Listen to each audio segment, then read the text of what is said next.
Você que está vendo esse vídeo, bem provavelmente tem uma rotina matinal parecida com a minha. Acorda cedo, toma café, pega o carro e vai trabalhar.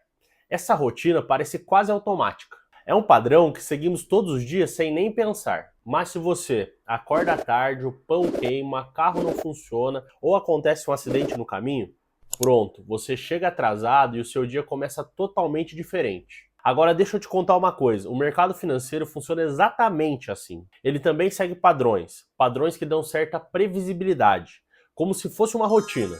Só que esses padrões não são perfeitos, eles falham. E quando o único detalhe sai do esperado, tudo pode mudar. A questão que eu quero trazer aqui hoje é: o mercado financeiro se baseia em padrões sólidos ou em repetições que cedo ou tarde se rompem? É essa a reflexão que vai guiar a nossa conversa. Vamos começar olhando para algum desses padrões de mercado. Primeiro, juros e renda variável. Todo mundo já ouviu: quando os juros sobem, renda fixa fica mais atrativa e bolsa cai. Quando os juros caem, renda fixa perde a força e a bolsa sobe. É como se os juros fosse o acelerador e o freio da economia. Isso faz sentido. Só que será que é sempre assim? Deixa eu te dar um exemplo. Entre maio de 2004 e setembro de 2005, a taxa básica de juros do Brasil saiu de 16% para 19,75% ao ano, muito mais alto do que temos hoje. E adivinha, nesse mesmo período o Ibovespa saltou mais de 8 mil pontos, cerca de 43% de alta. Como é que pode? Juros altos e bolsa subindo? É porque existem outros fatores, e é aí que está a beleza e também a complexidade do mercado. Segundo, inflação e política monetária. Os bancos centrais utilizam a taxa de juros para controlar a inflação. Mas não é só a taxa em si, é a comunicação. A comunicação baliza as expectativas.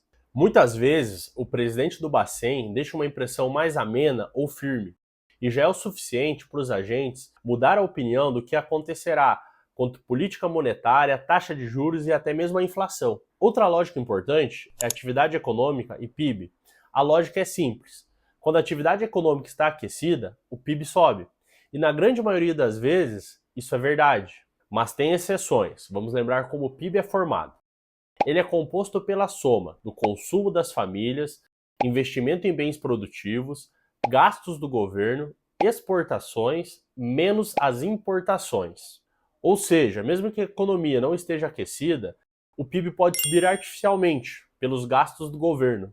De novo, a regra existe, mas pode ser distorcida. Por isso é relevante ao investidor entender de expectativas e os seus impactos nas decisões de investimentos. Qualquer mudança nas expectativas vai refletir nos resultados, e você nunca irá conseguir medir essas alterações. Mas montar uma carteira minimizando os riscos e os impactos dessas variações é essencial.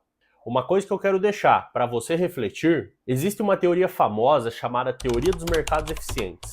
Ela diz que os preços já refletem todas as informações. Em outras palavras, seria impossível bater o mercado de forma consistente. Mas em um mundo que um tweet de uma grande personalidade pode mexer bilhões de dólares, será que essa teoria se sustenta?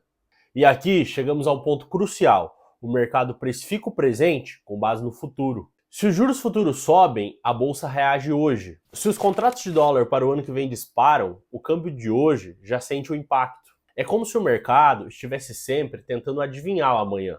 Deixa eu te ilustrar isso com um exemplo prático.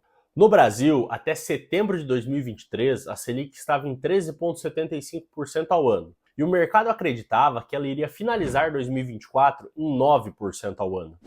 Ou seja, muitos estavam precificando a queda.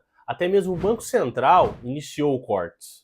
Só que a inflação surpreendeu, o governo aumentou gastos e o dólar disparou. E já no fim de 2024, a nossa Selic estava em 11,25% ao ano. E hoje, 10 meses depois, já estamos em 15% ao ano.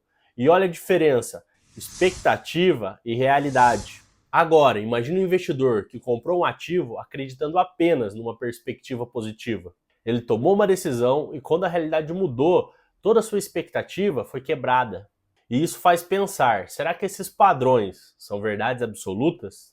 No fim, em boa parte, depende do que o mercado acredita que vai acontecer, e não apenas de boas expectativas e do que está acontecendo agora. Me diz aqui nos comentários se você já viu acontecer isso. Comprou uma ação com boa expectativa, mas quando o cenário mudou, tudo aconteceu ao contrário. Um outro ponto essencial, a diferença entre o macro e o micro.